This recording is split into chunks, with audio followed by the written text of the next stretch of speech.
জাতীয় কংগ্ৰেছ গঠন হৈছিলে এটা সেফটি ভালভ হিচাপে কাম কৰিবলৈ, এটা সুৰক্ষা কপাট হিচাপে কাম কৰিবলৈ জাতীয় কংগ্ৰেছৰ গঠন কৰা হৈছিলে। সেফটি ভালভৰ কাম কি হয়? যেতিয়া কোনোবা এটা কন্টেইনাৰত বা যিকোনো এটা কন্ডুইট বা পাইপ তাতে যেতিয়া প্ৰেছাৰ বাঢ়ি বাঢ়ি গৈ থাকে, তেতিয়া এটা পৰ্যায়ৰ পিছত সেইটো ব্লাষ্ট হ'ব পাৰে, তাতে বিস্ফোৰণ হ'ব পাৰে। উদাহৰণস্বৰূপে তোমালোকে প্ৰেছাৰ কুকাৰটো দেখিছা।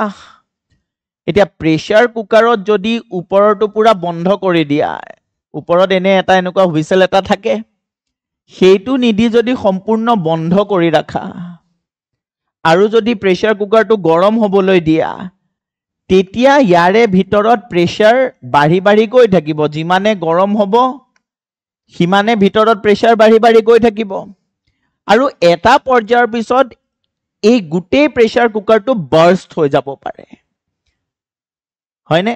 প্ৰেছাৰ বাঢ়ি বাঢ়ি গৈ এটা সময়ত বাৰ্ষ্ট হৈ যাব। ঘৰত ট্ৰাই নকৰিবা আকৌ এইটো, ঠিক আছে? বাৰ্ষ্ট হৈ যাব।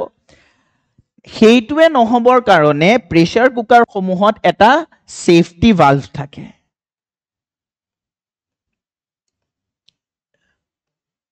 সেফটি ভালভ থাকে। কেতিয়াবা ভাবিছানে এইটো নাথাকিলে কি হ'ল? সেফটি ভালভটো কিয় থাকে? কাৰণ প্ৰেছাৰ বাঢ়ি বাঢ়ি বাঢ়ি বাঢ়ি এটা লেভেলতকৈ যেতিয়া আৰু বাঢ়িব, তেতিয়া আপোনা আপুনি এই ভালভটো ওপেন হৈ যাব আৰু গোটেই ভিতৰৰ প্ৰেছাৰখিনি এইফালেদি ৰিলিজ হৈ যাব।